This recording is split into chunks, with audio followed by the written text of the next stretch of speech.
sabemos del origen del 8 de marzo. La versión más popular sobre su origen es una fake news. ¿Cómo que una fake news? ¿De dónde salió esto? La primera mención que relaciona el origen del 8 de marzo con una supuesta huelga desarrollada en la fábrica Cotton, en Nueva York, aparece en el periódico del Partido Comunista Francés, en la víspera del 8 de marzo de 1955. Elipsis. Lo siguiente que tenemos ocurre en 1966. La Federación de las Mujeres Comunistas de Alemania informó de la historia del origen del Día de la Mujer en conmemoración a la tragedia de Cotton. Cuenta la leyenda que 129 mujeres fueron quemadas vivas por la patronal el 8 de marzo de 1857. Pero esto en realidad mezcló hechos con fantasías, una construcción del relato muy creativa para encubrir el verdadero carácter socialista de la fecha en cuestión. La cuestión es que a finales de los 60, con un nuevo auge del movimiento de mujeres, la organización del Día de la Mujer vuelve a tener trascendencia. Es el momento del segundo levantamiento revolucionario del proletariado francés del siglo XX, el Mayo francés, y de los levantamientos contra las burocracias estalinistas como la Primavera de Praga.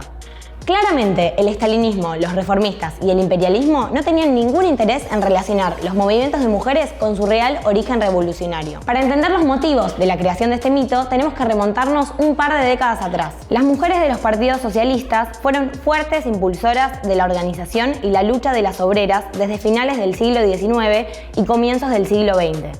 La lucha por el derecho al voto femenino, contra la esclavitud sexual, por las condiciones laborales de las trabajadoras, su derecho a la sindicalización y contra toda discriminación jurídica que tuvieran las mujeres eran eje de debate, campañas y movilizaciones de los partidos socialistas en distintas partes del mundo. El movimiento sufragista, particularmente fuerte en Estados Unidos y Europa, impulsó la demanda por el derecho al voto femenino desde mediados del siglo XIX.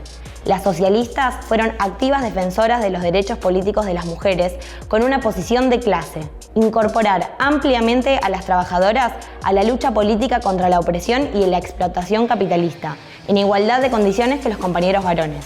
Ahora bien, no todas las feministas luchaban por los derechos de las trabajadoras. Lamentablemente no. Por eso esta distinción de clase no es menor. Había movimientos feministas burgueses que accedían a reclamar el voto solo para las mujeres de esa clase social, como ocurrió con la aprobación del voto en el Reino Unido en 1918. Hablando de las sufragistas inglesas, volvemos un toque a la leyenda de la fábrica Cotton. A partir de los 80 ya estaba ampliamente extendida esta historia como verdadera. Se usaba un paño color lila en memoria, porque supuestamente es el que estaban tejiendo las mujeres antes de la huelga. El tema es que el hilo violeta, en realidad, era el color de la nobleza inglesa que las sufragistas burguesas usaban como identificación del movimiento por el derecho al voto, de las mujeres de clases propietarias. No resulta raro pensar que tomaron el color violeta para desterrar el rojo.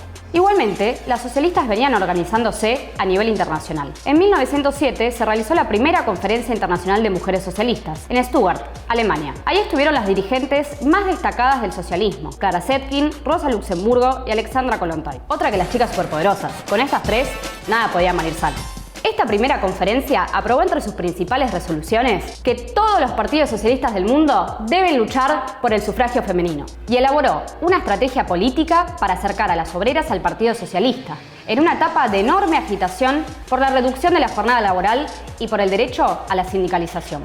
El primer Día de la Mujer en ser asumido por el Partido Socialista de Estados Unidos había sido el 28 de febrero de 1909, en Nueva York. Ese fue, ahora sí, para las socialistas el primer Día de la Mujer, en el que se organizaron importantes manifestaciones para demandar por las reivindicaciones de las mujeres trabajadoras. En otras ciudades, como Chicago, el día fue celebrado en otra fecha.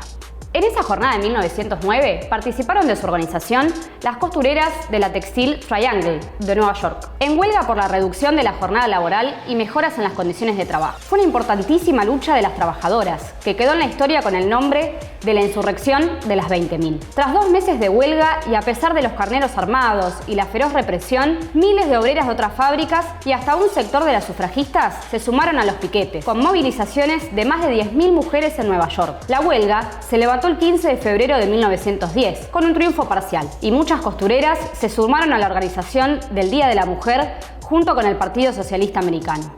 Ok, esto es re importante, pero fue un 28 de febrero. ¿Cómo llegamos al 8 de marzo? Ya vamos llegando. Escucha, la segunda Conferencia Internacional de Mujeres se reúne en 1910 en Copenhague, Dinamarca, y tomó la iniciativa de fijar un día de lucha por los derechos de la mujer trabajadora de todos los partidos socialdemócratas, organizando manifestaciones y debates. Las delegadas obreras del Partido Socialista de Estados Unidos llevaron esta propuesta. Clara Zetkin fue quien propuso tomar la iniciativa de las obreras americanas y desarrollarla en todo el mundo. En vísperas de la Primera Guerra Mundial, la Segunda Conferencia Internacional de Mujeres Socialistas llamó a las obreras a luchar contra el militarismo y el nacionalismo imperialista. Consolidó un programa integral de defensa de la trabajadora embarazada y madre, sean sus hijos legítimos o naturales, y exigió la revisión de las leyes sobre el infanticidio, cometido principalmente por madres que han sido abandonadas a su suerte. Suena horrible. Así estaba la ley. Igual pensemos en Romina Tejerina, algunas cosas no cambiaron tanto. Bueno, volvamos a 1910. Además, declararon la guerra contra la influencia religiosa y contra las mafias que trafican con carne humana. Así llamaban a las redes de explotación sexual. La lucha por la igualdad política, considerada como parte de la lucha global de la clase obrera, fue el punto clave de delimitación del sufragismo de las mujeres de la burguesía que defendían el voto calificado. Es decir, el voto solo para ciertas mujeres que pudieran esgrimir título de propiedad, credenciales educativas, etc. O sea, que no voten las mujeres de la clase obrera. Por propuesta de Clara Zetkin, ferviente defensora del carácter de clase de la lucha de las mujeres, la conferencia votó la siguiente resolución. El movimiento de mujeres socialistas rechaza el voto calificado y lo considera una falsificación y un insulto a cualquier principio de igualdad política. Luchamos por la única expresión admisible de este principio: sufragio universal para todas las mujeres mayores de edad, sin títulos de propiedad, impuestos, educación o cualquier otra cuestión que impida a las integrantes de la clase obrera hacer uso de sus derechos civiles. El movimiento socialista de la mujer no encara su lucha junto con los movimientos burgueses de la mujer, sino en estrecha colaboración con los partidos socialistas que defienden los derechos electorales sin distinción de sexo. Las sufragistas burguesas, en su objetivo de mostrar su condición de buenas ciudadanas y su utilidad al régimen y el Estado, terminaron apoyando la guerra imperialista y militando ferozmente contra la causa de la emancipación de la clase obrera. Bueno, entonces el gen inicial del Día de la Mujer Trabajadora está muy cerquita de la Revolución Rusa, metiendo las reivindicaciones de clase como la bandera principal. Pero, toda la propaganda capitalista quiso ocultar este dato fundamental. El 8 de marzo de 1917 comienza la Revolución Rusa. En Rusia, las socialistas, bajo la dirección de Alexandra Kollontai, ya en 1906 se organizaban en clubes de mujeres en San Petersburgo y tuvieron un destacado papel en la organización del primer Día de la Mujer, que bajo la opresión del zarismo fue conmemorado el 3 de marzo de 1913. Ese mismo año, bajo la consigna "Por el voto a las mujeres que trabajan", el partido había conseguido un mejor nivel de organización para celebrar el Día de la Mujer. Pero lamentablemente, la brutal represión zarista impidió que se desarrolle la manifestación. A pesar de eso, el movimiento seguía creciendo. En plena Guerra Mundial, en 1917, las socialistas rusas organizaron el Día de la Mujer el 23 de febrero, acorde al calendario juliano. En el calendario occidental, la fecha correspondía exactamente con... Redoblantes, por favor. Sí, el 8 de marzo.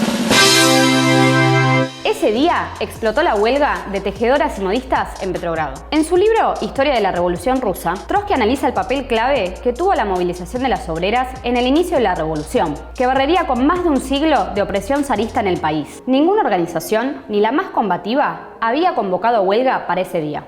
Contra toda indicación, se declararon en huelga las obreras de algunas fábricas textiles y enviaron delegadas a los obreros metalúrgicos pidiéndoles apoyo. De tal modo que la huelga general de las mujeres contra la guerra y la carestía fue el comienzo de la Revolución de Febrero y el fin del zarismo. La huelga general de las mujeres contra la guerra y la carestía fue el comienzo de la Revolución de Febrero y el fin del zarismo. Entonces, el 8 de marzo es en honor a las obreras rusas. En 1921, en Moscú, la primera conferencia de mujeres comunistas fijó esta fecha como jornada unificada en honor a las obreras de Petrogrado. Así pasó, además de ser un día de lucha de la clase obrera, un día de celebración de la revolución proletaria que puso en pie las reivindicaciones del movimiento de mujeres socialistas. El Día de la Mujer nació como un día de lucha contra el capital, de organización por las reivindicaciones pendientes de las trabajadoras, que son las reivindicaciones de la clase obrera toda.